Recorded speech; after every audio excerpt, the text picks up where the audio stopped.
नमस्कार विद्यार्थी मित्रांनो, सबाज अकॅडमीमध्ये तुमचे सर्वांचे स्वागत आहे।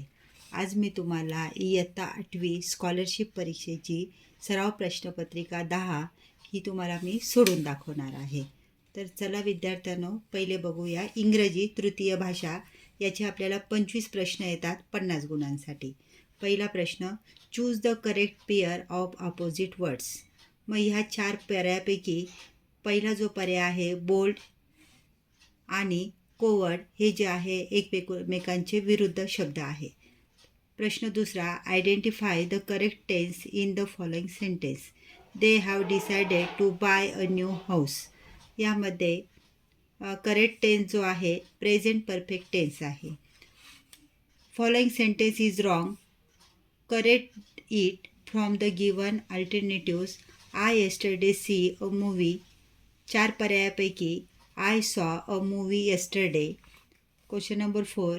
Read the riddle and choose the correct alternatives.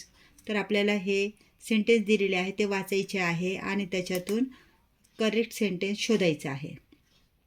I am the part of your body. Each person's print of this part is unique. My prints are used by police to catch thieves and criminals. Who I am? तर ही जी आहे ती finger आहे, म्हणून पर्याय क्रमांक 3। Read the sentence and fill the blanks with correct homophones. Don't dash your precious time waste. WASTE हे त्याचं correct answer आहे। आता तुम्हाला एक पिक्चर दिलेला आहे। See the picture and choose the 2 correct option. आता याच्या 4 पैकी 2 करेक्ट आहे आणि 2 रॉंग आहे। First, coconut tree is the tallest plant. This is the true. Periwinkle plant is bigger than neem tree. This is false. Tulsi plant is smaller than periwinkle. This is true. Coconut tree is as tall as neem tree. False. यानंतर इथे तुम्हाला पुढचा जो प्रश्न आहे passage दिलेला असतो आणि त्यावरून तुम्हाला प्रश्नांची उत्तरे द्यायची असतात। त्यासाठी सर्वांनी हा जो पॅरेग्राफ आहे तो काळजीपूर्वक वाचायचा आणि त्यांच्या प्रश्नांची उत्तरे द्यायची असतात। Choose the correct alternatives from the following and complete the sentence. The blue whale breathes through his dash. Answer is blow holes. Question number 8. Complete the sentence choosing the correct alternatives. The blue whale is dash. Blue whale is the mammals. Select the opposite word for open from the passage. पर्याय आहे up, under, close, out. Answer is close. Choose the correct degree of the following sentence. The blue whale is the biggest animals in the world. तर याचं correct जे आहे ते आहे पर्याय क्रमांक 3 आणि 4। Very few animals in the world are as big as the blue whale. आणि 4th, the blue whale is bigger than any other animals in the world. Choose the incorrect alternatives. The blue whale cannot smell.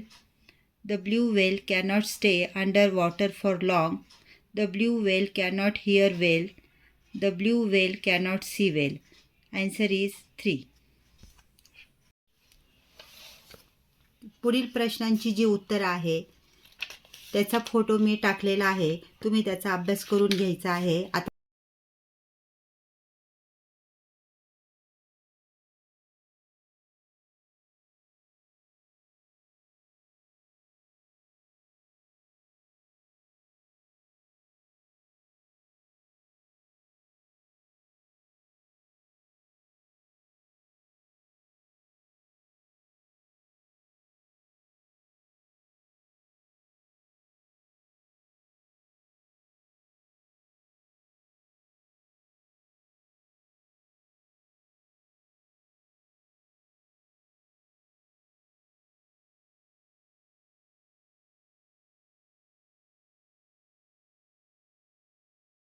आपण बघूया बुद्धिमत्ता चाचणी।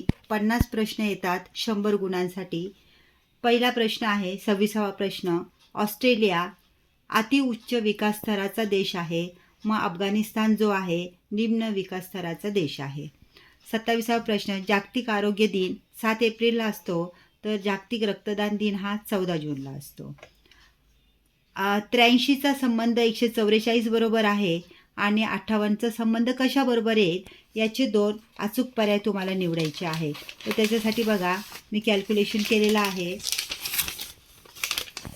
इथे बघा 88 44, मग इथं 83 म्हणजे एकक स्थान आणि दशक स्थानच्या संख्या घेतल्या 8 गुणिले 3 आले 24 भागिले 2 केले 12, 12चा वर्ग 144. मग तसंच 58चा संबंध 5 गुणिले 8 40 भागिले 2 म्हणजेच 20, 20चा वर्ग 400. म्हणजे याचा पहिला पर्याय जो आहे तो 400 आहे.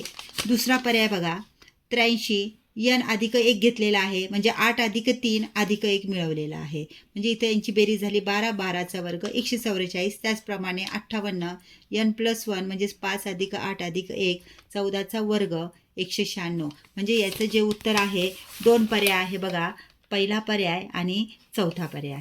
यानंतर बघा तुम्हाला आकृती दिलेली आहे. या आकृतीचा सिक्वेन्स बघून तुम्हाला पुढची आकृती कोणती येणार आहे, तर इथे आहे पर्याय क्रमांक 4.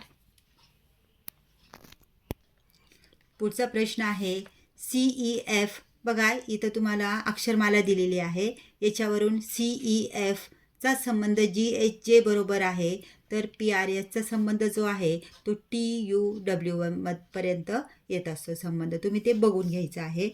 त्यानंतर पुढचा प्रश्न आहे गणू व मनू यांच्या आजच्या वयांचं गुणोत्तर 5:60 आहे. मनूचे 4 वर्षापूर्वीचे वय 28 वर्ष असल्यास गणूचे 5 वर्षानंतरचे वय किती असेल, तर त्याच्यासाठी बघा मी इथं कॅल्क्युलेशन केलेलं आहे. इथे बघा गणू आणि मनू यांच्या वयाचं जे गुणोत्तर आहे ते 5:8 आहे. मग त्यांचं आजचं जे वय आहे ते बघा 28 अधिक 4 म्हणजे 32 वर्ष झालेले आहे. मग आपण A/B घेते. गुणोत्तर दिलं आहे तुम्हाला 5:8, म्हणून मी A/B बरोबर 5:8 बरोबर Bचं जे वय आहे आपण काढलेले 32 वर्ष 5:8 तिरकस गुणाकार केला आपण, तर A बरोबर 5 गुणिले 32/8 म्हणजे A झालेला आहे. प्रेझेंट एज जो आहे आजचं वय Aचं 20 वर्ष आहे. आणि 5 वर्षानंतर 20 अधिक 5 म्हणजेच 25 इयर्स. म्हणजे या प्रश्नाचं जे उत्तर आहे ते बघा पर्याय क्रमांक 3 25 वर्ष येईल. त्यानंतर पुढचा प्रश्न आहे अमित पूर्वेकडे 20 मीटर चालला, तेथून उत्तरेकडे 9 मीटर चालत गेला व तेथून पुन्हा पूर्वेकडे 20 मीटर चालत जाऊन थांबला, तर त्याचे मूळ ठिकाणापासूनचे कमीत कमी अंतर किती असेल. त्याच्यासाठी मी आकृती काढलेली बघा विद्यार्थ्यांना. त्याच्यासाठी तुम्ही ही आकृती लक्षात ठेवायची आहे. वरती जो असतो उत्तर असतो, खाली दक्षिण, इकडे पूर्व आणि पश्चिम या दिशा तुम्ही लक्षात ठेवायच्या आहे. आणि याच्यावरून बघा इथून जो आहे अमित पूर्वेकडे गेलेला आहे 20 मीटर, पुन्हा इकडे तो उत्तरेकडे गेला 9 मीटर, पुन्हा तिकडनं तो 20 मीटर गेला.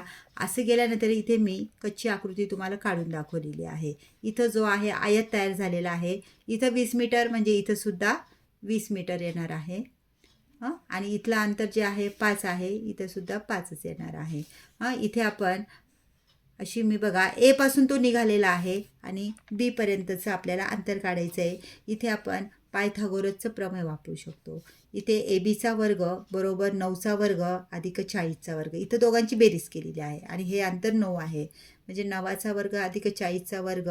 त्याचं जर कॅल्क्युलेशन केलं तर AB बरोबर 41 येतं. म्हणजे पर्याय क्रमांक 1 येणार आहे त्याचं उत्तर.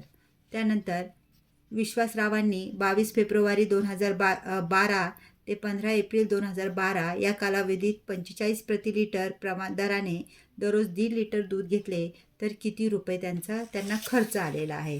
त्याचं पण मी तुम्हाला कॅल्क्युलेशन जे आहे ते करून दाखवते. आता 2012 जे आहे ते लीप वर्ष आहे, त्याच्यामुळे फेब्रुवारीचे जे दिवस आहे ते 29 असतात. म्हणजे इथं बघा 12 फेब्रुवारीपासून म्हणजे 22 फेब्रुवारी जो आहे तो पण धरायचा आहे. 22 ते 29 8 दिवस, मार्चचे 31 दिवस, एप्रिलचे 15 दिवस, टोटल झालेले 54 दिवस. मग तो दररोज जो आहे 1.5 लिटर दूध घेतो 45 प्रमाणे. म्हणजे रोजचं जे दुधाची किंमत आहे 67.50 पैसे आहे. मग 54, आता आपण टोटल दिवस काढलेले आहे 54 दिवस. 54 गुणिले 67.50 म्हणजे 3645 हे त्याचं उत्तर आहे. म्हणजे पर्याय क्रमांक 4 येणार आहे त्याचं उत्तर. त्यानंतर पुढचा प्रश्न आहे बघा. इथे तुम्हाला वेन आकृती दिलेली आहे. वेन आकृतीचं निरीक्षण करून तुम्हाला प्रश्नांची उत्तरं द्यायची आहे. किती खेळाडू टेनिस खेळतात पण क्रिकेट खेळत नाही? तर इथं आकृती बघून तुम्हाला त्याचं उत्तर येतं आहे 25. पर्याय क्रमांक 2 25. फक्त 2च खेळ खेळणारे एकूण किती खेळाडू आहे? त्याचं उत्तर आहे 26. ताशी 5 किलोमीटर वेगाने जाणारी बोट प्रवाहाच्या विरुद्ध दिशेने निघाली. प्रवाहाचा वेग ताशी 3 किलोमीटर असल्यास 10 किलोमीटर अंतरावरील गावी पोहोचण्यास त्या बोटीला किती वेळ लागणार आहे? हे उदाहरण जे आहे ते मी तुम्हाला कॅल्क्युलेशन करून दाखवते. इथे बघा, इथं जो वेग आहे, बोटीचा जो वेग आहे त्याचं जे आहे त्याचा जो स्पीड आहे पहिले 5 होता आणि नंतरचा जो आहे 3 होता. म्हणजे 5 वजा 3 म्हणजे 2 किलोमीटर पर आवर त्या बोटीचा स्पीड आहे. मग टाईम किती लागणार आहे? तर आंतरछेदी त्याचा स्पीड बरोबर 10/2 म्हणजे 5 तास या बोटीला लागणार आहे. म्हणून याचं जे आहे पर्याय क्रमांक 3 येईल. आता इथे बघा, तुम्हाला आकृती दिलेली आहे. आरशातील प्रतिमा तुम्हाला दाखवायची आहे. बघा, इथे फक्त आरशामध्ये आपण जेव्हा बघतो तेव्हा साईड चेंज होत असते आणि म्हणून इथं पर्याय क्रमांक 3 हे त्याचं उत्तर आहे. इथे पण आरसा दिलेला आहे बघा, 3 to 6. मग आता हे जर आपण प्रतिमेमध्ये बघितलं तर त्याचा जो पर्याय येणार आहे बघा, हा पर्याय येणार आहे त्याचा 3रा. त्यानंतर ह्या आकृतीमध्ये सुद्धा तुम्हाला आरशाची प्रतिमाच सांगितलेली आहे. त्याचा पर्याय येणार आहे 2. यानंतर पुढचा प्रश्न आहे, गटात न बसणारे पद पर्यायातून ओळखा. मांदियाळी, गाथन, काफिला आणि चढण याचं जे आहे गटात न बसणारा जो आहे तो आहे चढण. त्यानंतर फ्ल्यू, सर्दी, मधुमेह आणि डेंग्यू. मग आता इथं जो आहे मधुमेह जो आहे हा गटात न बसणारा आहे. बाकी सर्व जे आजार आहे संसर्गजन्य आहे. मधुमेह हा संसर्गजन्य आजार नाही आहे. पुढचा प्रश्न आहे 693, 879, 825 आणि 759 यामध्ये पर्याय क्रमांक 2 आहे. 43चं जे आहे आकृती बघून तुम्हाला त्यात कळतंच आहे की त्याचा पर्याय क्रमांक 4 आहे. त्यानंतर इथे 44चा पर्याय क्रमांक 1 आहे. इथे सुद्धा तुम्हाला आकृती दिलेली आहे. आकृतीचा एक भाग इथं दिलेला नाही आहे, तो तुम्हाला इथे फिक्स बसवायचा आहे. त्याच्यामुळे इथे पर्याय क्रमांक 4 येईल. इथे तुम्हाला प्रश्नचिन्हाच्या जागी कोणती संख्या येणार आहे ते तुम्हाला इथे लिहायचं आहे. तर इथे बघा, 43/13, 41/11, 37/7, 31/5. इथे जी किंमत आहे ती कमी अंशस्थांची संख्येची किंमत कमी होत चाललेली आहे. इथे पर्याय क्रमांक 29/3 आहे. यानंतर 41, 43, 47, 53 याच्यामधला आपण जर फरक काढला तर त्याच्यावरून आपल्याला कळतं आहे की इथं प्रश्नचिन्हाच्या जागी 59 आणि 61 यायला पाहिजे. त्यानंतर इथे अधिक, गुणिले, गोल, त्रिकोण यांचा असा सिक्वेन्स आहे. मग तो सिक्वेन्स लक्षात घेऊन प्रश्नचिन्हाच्या जागी काय येणार आहे तर पर्याय क्रमांक 1 येईल. मालिकेतील चुकीचे पद पर्यायातून निवडा. तर या संख्येत तुम्ही अक्षरमाला बघायची आहे आणि याचं जे उत्तर आहे ते F आहे. त्यानंतर पुढचा प्रश्न आहे, इथे तुम्हाला घडी दिलेली आहे आणि घडी उलगडून झाल्यानंतर योग्य पर्याय कोणता असणार आहे तर पर्याय क्रमांक 2 पर्यंत आपण विद्यार्थी मित्रांनो 51 प्रश्न सोडवलेले आहे. पुढच्या प्रश्नांची उत्तरे मी फोटो पाठवत आहे आणि एक्सप्लेनेशन जर तुम्हाला पाहिजे असेल तर तसे कॉमेंट तुम्ही बॉक्समध्ये टाकायचे आहे.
तर आज आपण सराव प्रश्नपत्रिका 10 इयत्ता 8वी बुद्धिमत्ता चाचणी आणि इंग्रजी याची प्रश्नपत्रिका सोडवलेली आहे. तुम्हाला अशीच व्हिडिओ बघायची असेल तर ह्या चॅनलला सबस्क्राईब आणि लाईक करायला विसरू नका. आणि तुमचे काही डाऊट असतील प्रश्नपत्रिकेबद्दल तर ते कॉमेंट करा. थँक्यू.